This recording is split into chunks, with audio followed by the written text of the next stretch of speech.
Hello everyone, so today's topic is मेनियर्स disease या फिर मैनियर्स disease. ये एक इनर ईयर की डिजीज़ है। इसमें क्या होता है, बेसिकली 3 सिम्टम्स होते हैं, वर्टिगो, टिनिटिस या फिर टिनाइटिस एंड हियरिंग लॉस। तो हमारा जो इंटरनल ईयर होता है जिसमें कि क्या आता है, लैब्रिंथ, कोक्लिया, वेस्टिब्यूल, इन सब में इम्पेयरमेंट हो जाती है, जो कि रिस्पॉन्सिबल होता है हमारे वेस्टिब्यूलर फंक्शन के लिए, मतलब बैलेंस के लिए, और ऑडिटरी फंक्शन के लिए यानी कि हियरिंग के लिए। तो हमारी हियरिंग और बैलेंस इम्पेयर्ड हो जाती है। अब ऐसा क्यों होता है, क्योंकि हमारे जो इनर ईयर में एंडोलिम्फ होता है उसकी वॉल्यूम बहुत ज़्यादा बढ़ जाती है, जिसकी वजह से उसका प्रेशर बढ़ता है इनर ईयर की मेम्ब्रेन्स में और वो फट जाती है, जिसकी वजह से जो हमारे हेयर सेल्स हैं वेस्टिब्यूल के और कोक्लिया के, वो सब डैमेज हो जाते हैं और हियरिंग और बैलेंस में प्रॉब्लम आती है। तो हम देखते हैं मीनियस डिजीज़ की कॉजेज़ क्या हैं। तो इसकी कॉजेज़ सबसे पहले तो यही है कि जो हमारा एंडोलिम्फेटिक हाइड्रोप्स हो जाता है। इसका मतलब ये है कि एंडोलिम्फ जो है उसकी अमाउंट बहुत ज़्यादा बढ़ जाती है इनर ईयर में। अब वो क्यों बढ़ सकती है, या तो उसके फ्लो में ऑब्स्ट्रक्शन हो रहा है, या फिर उसका ओवर प्रोडक्शन हो रहा है, या फिर उसका एब्जॉर्प्शन कम हो रहा है। अब जो एंडोलिम्फ का वॉल्यूम और प्रेशर है, इसको आप एंडोलिम्फ भी कह सकते हो, एंडोलिम्फ भी कह सकते हो। इसका वॉल्यूम और प्रेशर जो है वो कौन मैनेज करता है, जो हमारा एंडोलिम्फेटिक सैक होता है, ठीक है। वो इनर ईयर की इम्यूनिटी के लिए भी रिस्पॉन्सिबल होता है, एंडोलिम्फ की ड्रेनेज के लिए भी रिस्पॉन्सिबल होता है। अगर वहाँ पे कोई फॉरेन ऑर्गेनिज्म आ गया है या फिर कुछ भी वो है, तो उसको क्या करता है, फैगोसाइटोसिस कर लेता है और मतलब डिफेंस का काम करता है। लेकिन अगर इसी में डिस्टेंशन हो जाता है, इसी में इन्फ्लामेशन हो जाती है, तो क्या होता है, हमारे एंडोलिम्फ की जो वो होती है अमाउंट, वो बहुत बढ़ जाती है। अब जब हमारी वो बढ़ जाती है तो क्या होगा, बहुत ज़्यादा प्रेशर पड़ेगा हमारी मेम्ब्रेन्स में इनर ईयर की, और उनका लाइसिस होने लग जाता है और जो हेयर सेल्स उनमें होती है वो डैमेज हो जाती है। तो एक कॉज तो ये है इसकी। बाकी क्या क्या कॉजेज़ हैं, जैसे कि जो रिस्क फैक्टर है, एलर्जीज़, अल्कोहल का ज़्यादा यूज़ करना, और बहुत फटीक की वजह से भी होता है, रीसेंट वायरल इलनेस की वजह से, रेस्पिरेटरी इन्फेक्शंस की वजह से, स्मोकिंग की वजह से, स्ट्रेस की वजह से, कुछ मेडिकेशंस हैं जैसे कि एस्पिरिन, और जेनेटिक्स का इसमें बहुत बड़ा रोल है। उसके बाद कुछ इन्फेक्शंस होते हैं जैसे कि साइफिलीज, उसकी वजह से ये हो सकता है। अब हम देखते हैं इसकी पैथोफिजियोलॉजी क्या है। अब किसी भी ईटियोलॉजिकल फैक्टर की वजह से, जैसे कि एंडोलिम्फ का ज़्यादा प्रोडक्शन हो गया, या फिर उसके फ्लो में ऑब्स्ट्रक्शन आ गई, या फिर उसका एब्जॉर्प्शन ही कम हो रहा है, इस सब की वजह से उसकी अमाउंट जो है वो इंक्रीज़ हो जाएगी। अब अमाउंट इंक्रीज़ हो जाएगी तो मेम्ब्रेनियस लेब्रिंथ का डिस्टेंशन हो जाएगा, क्योंकि वो मेम्ब्रेनियस लेब्रिंथ में ही रहता है हमारा एंडोलिम्फ, वहीं पे फ्लो करता है। और एंडोलिम्फेटिक सैक में तो ऑब्वियसली वो रहता ही है, क्योंकि वही उसका प्रेशर वॉल्यूम कंट्रोल करता है। तो इन दोनों का हमारा डिस्टेंशन हो जाता है, मेम्ब्रेनियस लेब्रिंथ का और एंडोलिम्फेटिक सैक का। उसके बाद क्या होता है, अब इस इंक्रीज प्रेशर की वजह से वो मेम्ब्रेन्स रप्चर हो जाती है, जिसकी वजह से हमारा ऑडिटरी लॉस हो जाता है और वेस्टिबुलर फंक्शन का लॉस हो जाता है, जिसकी वजह से हमें वर्टिगो, टिनाइटिस एंड हियरिंग लॉस देखने को मिलता है। अब हम देखते हैं इसके क्या साइन एंड सिम्टम्स हैं। तो इसकी जो ट्राइड है मीनियस डिजीज़ के, वो है वर्टिगो, हियरिंग लॉस, टिनाइटिस। वर्टिगो में क्या होता है, एक स्पिनिंग सेंसेशन होता है। टिनाइटिस में बजिंग, रिंगिंग साउंड्स आती है ईयर में। और हियरिंग लॉस का मतलब जब हमें आवाज़ें ही नहीं सुनाई देती हैं। अब जो हमारे पास वर्टिगो होता है वो कितने देर तक होता है, 2 to 4 आवर्स तक वो लास्ट करता है। इसके साथ साथ डिजीनेस और अनस्टेडीनेस होती है, नोजिया, वॉमिटिंग भी होता है, निस्टैग्मस भी होता है। निस्टैग्मस इनवॉलेंट्री आई मूवमेंट्स होते हैं, अप डाउन राइट लेफ्ट कहीं को भी रैपिडली। और हमें वार्निंग साइंस क्या देखने को मिलते हैं, हेडेक और ईयर में फुलनेस फील होती है। बिहेवियर में क्या चेंज आते हैं, पर्सन बहुत इरिटेबल हो जाता है, डिप्रेशन हो सकता है, उससे विड्रॉल भी हो सकता है। अब हम देखते हैं जो हमारी मेनियस डिजीज़ है उसके क्या क्या टाइप्स हैं। तो उसके मेन 2 टाइप्स हैं हमारे पास, एक तो है वेस्टिब्यूलर, दूसरा है कोक्लियर। अब हम देखते हैं वेस्टिब्यूलर या फिर कोक्लियर क्या होता है। तो कोक्लियर में क्या होता है, जब हमारा जो डैमेज है वो मेन कोक्लिया में हो रहा है, और कोक्लिया किसके लिए रिस्पॉन्सिबल होता है, हियरिंग के लिए। तो इसमें क्या होगा, जो बेसिक हमारी इम्पेयरमेंट आएगी वो हियरिंग में होगी, प्री डोमिनेंस उसकी होगी। लेकिन यहाँ पे वेस्टिबुलर फंक्शन में कोई डिस्टर्बेंस नहीं आएगा, क्योंकि हमारा इम्पेयरमेंट सिर्फ कोक्लिया में हो रहा है, कोक्लियर मेम्ब्रेन्स डैमेज हो रही है। लेकिन वेस्टिब्यूलर मीनियस डिजीज़ में क्या होगा, हमारे बैलेंस में प्रॉब्लम आएगी, हियरिंग में कोई प्रॉब्लम नहीं आएगी, क्योंकि वेस्टिब्यूलर मेम्ब्रेन यहाँ पे हमारी डैमेज हो रही है। तो इसमें हमें क्या देखने को मिलेगा, वर्टिगो, देखने को मिलेगा। और जो कोक्लियर था उसमें हमें क्या देखने को मिलेगा, हियरिंग लॉस हो सकता है, टिनाइटिस हो सकता है। तो इसकी डायग्नोसिस हम कैसे कैसे कर सकते हैं, एक तो हिस्ट्री कलेक्शन करेंगे, फिजिकल एग्जामिनेशन करेंगे। हिस्ट्री कलेक्शन में क्या कर सकते हैं, कोई मेडिकेशन तो नहीं लिया आपने, जैसे कि एस्पिरिन जो कि बहुत ज़्यादा मतलब बेसिक एक कॉज है मोस्ट कॉमन इसकी। और ये भी पूछ सकते हैं हम कि कोई ईयर में ट्रॉमा तो नहीं हुआ था, या फिर पहले भी ये एपिसोड्स आ रखे हैं। फिजिकल एग्जामिनेशन में हम ऑटोस्कोपी कर सकते हैं और पेशेंट से पूछेंगे कि आपको वर्टिगो, स्पिनिंग सेंसेशन लगता है, टिनाइटिस, ऐसी आवाज़ें रिंगिंग वगैरह सुनाई देती हैं, या फिर हियरिंग लॉस आपको हल्का हल्का लग रहा है। ये सब चीज़ें पूछेंगे, हम असेसमेंट करेंगे पेशेंट का। ऑडियोग्राम में हम क्या आइडेंटिफाई करेंगे, हियरिंग लॉस का कितना मैग्नीट्यूड है और कौन सा टाइप है। सीटी एंड एमआरआई करेंगे, इलेक्ट्रोस्टैमोग्राम करेंगे जिसमें हम इनवॉलेंट्री आई मूवमेंट्स को देखते हैं। इससे क्या पता चलता है हमें ऑक्यूलोमोटर और वेस्टिब्यूलर सिस्टम में हमारे उसका इवेल्युएशन होता है। मैनेजमेंट है, हम इसके फार्माकोलॉजिकल थेरेपी दे सकते हैं और डाइटरी मैनेजमेंट कर सकते हैं। मेडिकल मैनेजमेंट के अंदर फार्माकोलॉजिकल थेरेपी में हम क्या देंगे, एंटीहिस्टामीन्स जैसे कि मैक्लिजीन, ये सप्रेस करता है हमारे वेस्टिबुलर सिस्टम को। ट्रैंकुलाइजर्स दे सकते हैं जो कंट्रोल करता है हमारे वर्टिगो को, एग्जाम्पल हो गया डाइजेपाम। फिर एंटी एमेटिक्स में हम प्रोमिथाजीन देते हैं क्योंकि इससे हमारा नॉजिया एंड वॉमिटिंग कंट्रोल में आ जाएगी। उसके बाद हम इसमें और क्या दे सकते हैं, डायूरेटिक्स दे सकते हैं, जिससे क्या होगा, जो हमारा एंडोलिम्फ का अमाउंट बढ़ा हुआ है उसका प्रेशर थोड़ा कम हो जाएगा क्योंकि ये डायूरेसिस करेगा हमारा। और हमें ये बताना चाहिए जो एंडोलिम्फ होता है उसमें पोटेशियम की अमाउंट बहुत ज़्यादा होती है। और हमें क्या करना है, डायूरेटिक्स का एग्जांपल क्या हो गया, जैसे कि हाइड्रोक्लोरोथियाजिड दे सकते हैं हम, वैसोडाइलेटर्स दे सकते हैं वेसल्स को डायलेट करने के लिए, प्रेशर को रिलीज़ करने के लिए थोड़ा, जैसे कि उसमें आता है हाइड्रोक्लोराइड। और हमें एस्पिरिन और एस्पिरिन कंटेनिंग मेडिकेशंस को अवॉइड करना है क्योंकि और ज़्यादा कंडीशन को ख़राब कर देगा, जैसे कि टिनाइटिस, डिजीनेस और ज़्यादा बढ़ जाएगी।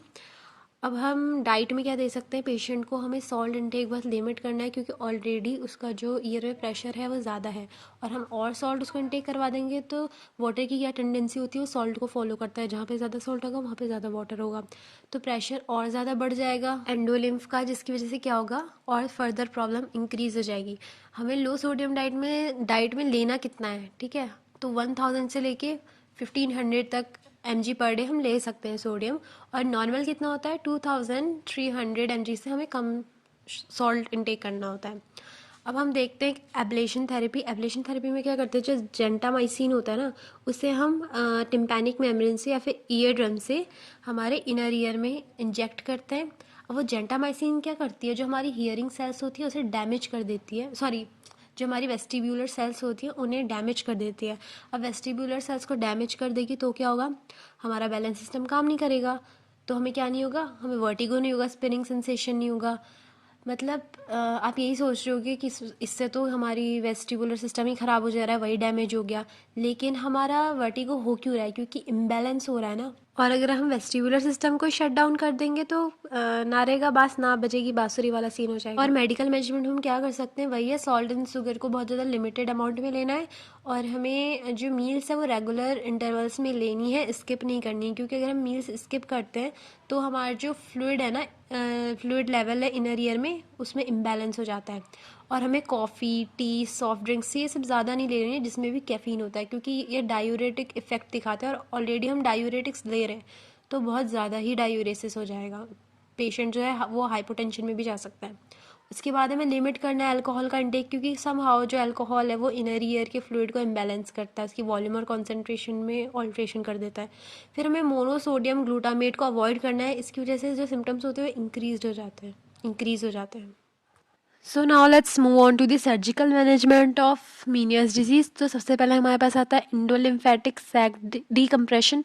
इसमें क्या होता है, जैसा कि नाम है वैसे ही डीकम्प्रेस कर देते हैं हम इंडोलिम्फेटिक सैक को। अब वो कैसे करेंगे, एक वॉल्व को प्लेस करके इंडोलिम्फेटिक सैक के अंदर। तो फिर ये कैसे हम अचीव कर सकते हैं, सबसे पहले तो हम ईयर के पीछे एक इंसीजन करेंगे, फिर मैस्टॉइड बोन को अप्रोच करेंगे, वहाँ से हम लोग इंडोलिम्फेटिक सैक तक पहुँच सकते हैं, फिर वहाँ पे एक वॉल्व प्लेस कर देंगे, बस फिर वहाँ से ड्रेनेज होती रहेगी, जो भी एक्स्ट्रा एंडोलिम्फ हमारे पास जमा होते रहेगा। फिर दूसरी सर्जरी है वो है लेब्रिंथेक्टमी। इसमें हम क्या करेंगे, जो लेब्रिंथ्स हैं उन्हीं को रिमूव कर देंगे। अब उनको रिमूव कर देंगे तो क्या होगा, अब हमें पता है वो बैलेंस के लिए रिस्पॉन्सिबल होते हैं, तो हमारे बैलेंस में प्रॉब्लम ही नहीं आएगी, वर्टिगो ही नहीं होगा। तो उसके साथ साथ हम लोग जो हमारी बैलेंस वाली नर्व होती है है ना, उसको भी रिमूव कर देंगे। उसके बाद है हमारे पास वेस्टिब्यूलर न्यूरेक्टमी। इसमें हम क्या करेंगे, कुछ भी नहीं करेंगे, बस जो वेस्टिब्यूलर नर्व है उसी के हम लोग हटा देंगे, रिसेक्शन कर देंगे उसका। इससे क्या होगा, हमारा वर्टिगो नहीं होगा। फिर हमने केमिकल लैब्रिन्थेक्टमी पढ़ ली है। इसमें क्या करते हैं हम लोग, जेंटामाइसिन को इंजेक्ट कर देते हैं, जिससे क्या होता है, जो हमारे वेस्टिब्यूलर सेल्स होती हैं वही डैमेज हो जाती है, तो ना होता है हमारा वर्टिगो, क्योंकि हमारा बैलेंस का कुछ ऐसा है ही नहीं सिस्टम अब, क्योंकि वही हमने शट डाउन कर दिया है। फिर हमारे पास एक और थेरेपी है जिसको हम कहते हैं क्रायो सर्जिकल मेथड। इसमें क्या होता है, एक क्रायो प्रोब होता है, ठीक है, वो क्या करता है, वो जाता है हमारे सेमी सर्कुलर कैनाल में, और वहाँ पे जाके वो बहुत लो कर देता है टेम्परेचर को। अब लो टेम्परेचर की वजह से क्या होता है, चीज़ें फ्रीज होकर डिस्ट्रक्ट हो जाती हैं, तो लेब्रिंथ के टिश्यू ही हमारे डिस्ट्रक्ट हो जाते हैं, तो बैलेंस में प्रॉब्लम ही कहाँ आएगी जब वहाँ पे कोई ऐसा फंक्शन ही नहीं हो रहा। अब हम आ जाते हैं नर्सिंग मैनेजमेंट में, तो उसमें हम असेसमेंट में पेशेंट से उसकी हेल्थ हिस्ट्री लेंगे, ये पूछेंगे कि उसका ऑनसेट कब से हुआ था, क्या क्या कैरेक्टरिस्टिक्स आती है, जैसे कि वर्टिगो होता है कि नहीं, हियरिंग इम्पेयरमेंट होता है क्या, कितनी फ्रीक्वेंसी है और कितनी सीवियरिटी है इन अटैक्स की, और पेशेंट के वाइटल साइंस लेंगे, सारे साइंस एंड सिम्टम्स नोट करेंगे, कोई इन्फेक्शन है तो वो नोट करेंगे, अगर पेशेंट में न्यूट्रिशनल डेफिशिएंसी है या फिर डिहाइड्रेशन है या वेट लॉस या फिर वेट गेन है तो ऐसी चीज़ें नोट करेंगे। Whisper test, Rinne test and Weber test हम परफॉर्म कर सकते हैं हियरिंग इम्पेयरमेंट को चेक करने के लिए। अदर न्यूरोलॉजिकल सिम्टम्स हम देख सकते हैं, जैसे कि कहीं विजुअल चेंजेस तो नहीं आ रहे, या मेंटल स्टेटस में कोई चेंज तो नहीं, या फिर सेंसरी या मोटर डेफिसिट तो नहीं है पेशेंट। और हम क्या कर सकते हैं, vestibular suppressants and anti emetics medication का वो देख सकते हैं कि वो इफ़ेक्टिव हो रही है कि नहीं हो रही है। उसके बाद नर्सिंग डायग्नोसिस में हमारे पास आएगा risk for injury related to altered mobility because of gait disturbance. Second आएगा risk for fluid volume imbalance and deficit related to increase fluid output, क्योंकि हम डायूरेटिक्स ले रहे हैं यहाँ पे। उसके बाद है imbalance nutrition less than body requirement related to nausea, vomiting and altered intake as evidenced by dehydration and weight loss. फिर होगी anxiety related to threat of or change in health status and disabling effect of the vertigo and sudden onset of symptoms. फिर आएगा ineffective coping related to personal vulnerability and unmet expectation stemming from vertigo. Sixth आएगा impaired adjustment related to disability requiring change in lifestyle because of unpredictability of vertigo. Self care deficit अगला है हमारा। अब वो feeding है, bathing है, hygiene है, dressing है, ग्रूमिंग है, टॉयलेटिंग है related to labyrinth dysfunction and episodes of vertigo. एक बार वैसे समझ लेते हैं कि नर्सिंग डायग्नोसिस मेन किसके अराउंड रिवॉल्व कर रही है। एक तो पेशेंट को रिस्क फॉर इंजरी है, क्यों, क्योंकि उसका बैलेंस ही इम्पेयर्ड हो गया है। Risk for fluid volume imbalance है, क्यों, क्योंकि हम डायूरेटिक्स पे हैं, नोजिया वॉमिटिंग ऑलरेडी हो रही है, तो चांसेस हैं कि हाइपोटेंशन हो सकता है। उसके बाद क्या है, इम्बैलेंस न्यूट्रिशन, क्यों, क्योंकि पेशेंट को नोजिया वॉमिटिंग हो रही है, तो कहाँ से हमारा इलेक्ट्रोलाइट बैलेंस रहेगा बॉडी में, डिहाइड्रेशन हो जाएगा।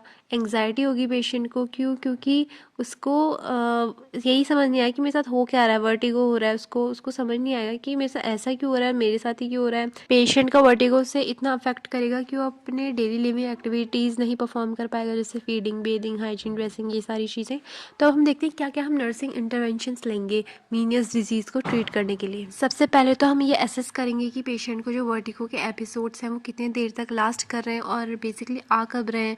और जब उसको वर्टिगो के एपिसोड्स आ रहे हैं तो हम पेशेंट को बोलेंगे कि आप अच्छे से रेस्ट लें, कोई भी ऐसी डेंजरस एक्टिविटीज़ ना करें, जैसे कि क्लाइंबिंग और हैवी मशीनरी उठाना या फिर ड्राइविंग करना, ऐसी चीज़ें ना करें जिससे उनकी लाइफ को बहुत खतरा है।